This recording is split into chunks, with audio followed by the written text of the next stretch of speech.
जया बच्चन वही बुद्धिमान बुद्धिजीवी महिला जो एक टाइम पे 70s में अपनी आइकॉनिक फिल्म्स के लिए जानी जाती थी, लेकिन पिछले कुछ सालों से वो किसी और चीज के लिए ही लाइमलाइट में रहती हैं। कहां से आते हैं, किस तरह का एजुकेशन है, क्या बैकग्राउंड है, it does not come from here and I am a हृदयजीवी, आई एम नॉट अ बुद्धिजीवी। अब फिर चाहे वो पार्लियामेंट में किसी से बदतमीजी से बात करना हो, protecting the members of this house or the 12 members sitting outside, या फिर इंडिया की तमाम प्रॉब्लम्स से हट के कुछ और चीजों पे बात करना। मैं कलाकार हूँ, बॉडी लैंग्वेज समझती हूँ, एक्सप्रेशन समझती हूँ। मीडिया को आंसर देने के बजाय उन्हीं के सवालों पे सवाल पूछ लेना। शाम के बारे में क्या कहते हैं और जिस तरीके का आर्ट आपने देखा वो आपको कितना पसंद आया? आप देखिए और आप लोग बताइए कैसा है।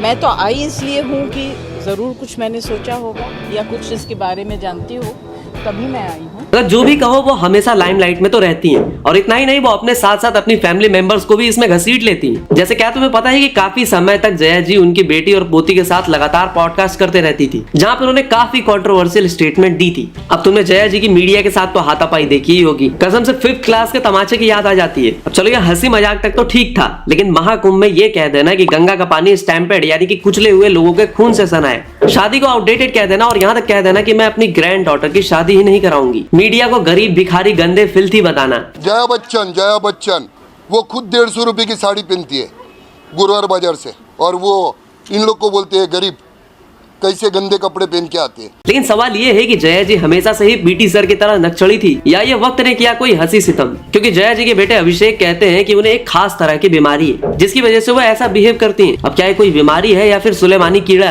ये सब जानेंगे आज की वीडियो में। Point 1, overview and parliament controversies. तो जया प्रदा जी अपने अर्ली करियर की शुरुआत एक्टिंग के साथ करती हैं, जहां वो 70s की काफी आइकॉनिक मूवीज जैसे कि शोले, जंजीर, सिलसिला में अच्छा खासा रोल कर चुकी होती है। लेकिन उसी दौरान उनके अपने पति अमिताभ बच्चन से मुलाकात होती है, जिसके बाद उसी बीच काफी ऊंच नीच होने के बाद दोनों की शादी हो जाती है।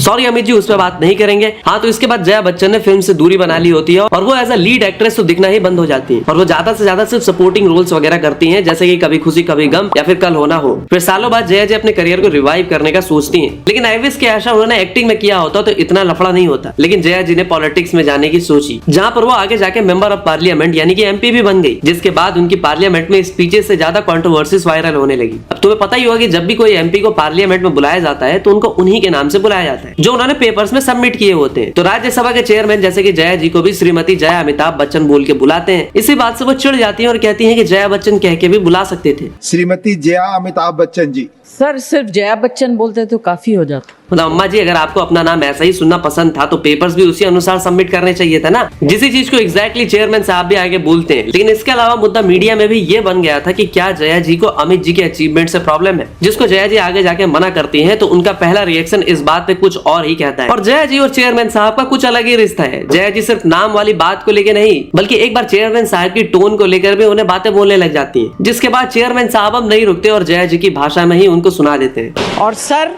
मुझे माफ करिएगा, मगर आपका टोन जो है is not acceptable. We are colleagues, sir. You may be sitting on the chair. Jaya ji, And I remember when I went to school. Jaya ji, take your seat. Jaya ji, take your seat. Take your seat. Take your seat. Take your seat.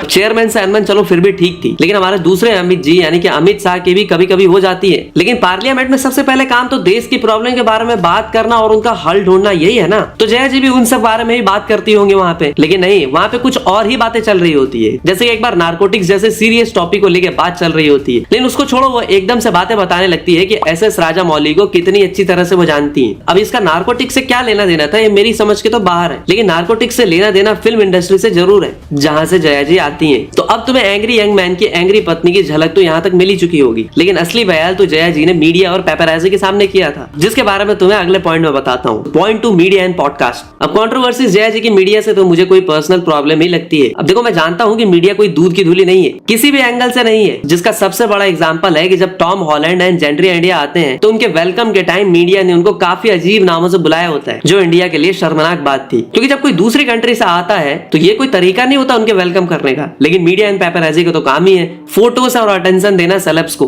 जो कि mostly वो करते भी हैं। लेकिन जया जी को उसी चीज से दिक्कत है। ये बात तो लेकिन मेरे समझ से बिल्कुल बाहर है कि जो खुद एक एक्ट्रेस रह चुकी है, एक बहुत बड़ी सेलिब्रिटी है, वो मीडिया को फोटोज क्यों नहीं देती। इतना ही नहीं, जया जी का अगर कोई फोटो ले रहा होता है तो उन लोगों को बीच सड़क में वो डांटने लग जाती है, जिसका भी कोई सेंस नहीं बनता। अब चलो सड़क पे चल रहे हो तो फोटो ले लो, एक बार समझ में भी आता है। लेकिन अगर कोई ये तो बता दे कि अगर कोई मीडिया वाला बस बाय बोल रहा हो तो इसमें गुस्सा होने वाली कौन सी बात है।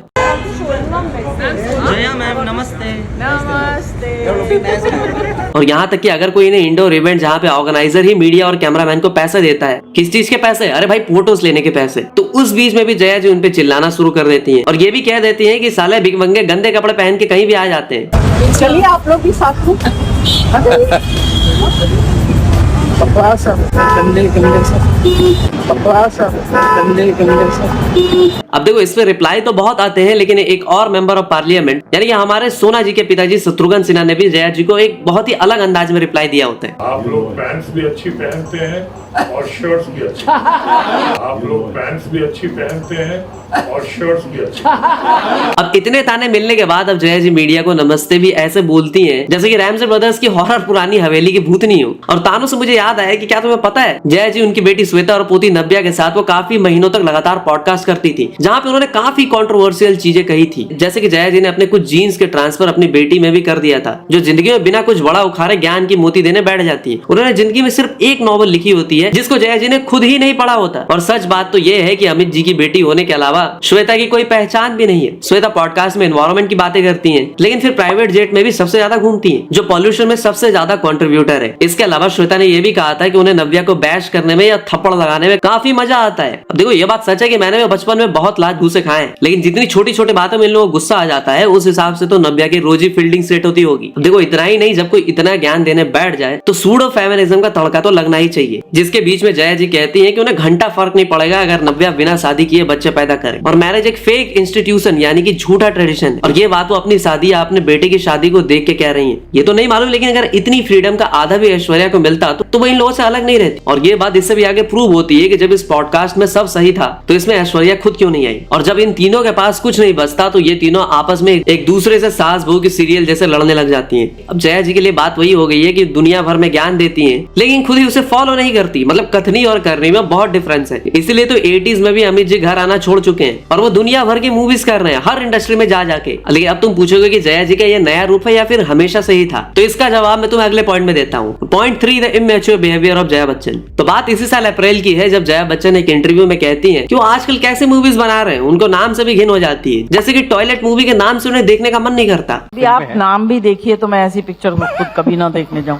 टॉयलेट के प्रेम कथा, ये कोई नाम है, ये कोई टाइटल है? प्लीज बताइए आप लोगों में से कितने लोग इस तरह की टाइटल की फिल्म देखने जाएंगे। और जब इस बात को मीडिया ने अक्षय कुमार से पूछा होता है तो वो बोलते हैं कि ऐसी मूवीज को किसी बेवकूफ ने ही बुरा बोला होगा जिसमें इतना अच्छा सोशल मैसेज है। लेकिन जब मीडिया उनको बताती है कि ये बात जया जी ने कही है तो हक्की के होश उड़ जाते हैं और डैमेज कंट्रोल करने के लिए वो कुछ भी बोल देते हैं। क्रिटिसाइजिंग, मुझे नहीं लगता है किसी ने क्रिटिसाइज किया है वो फिल्मों को।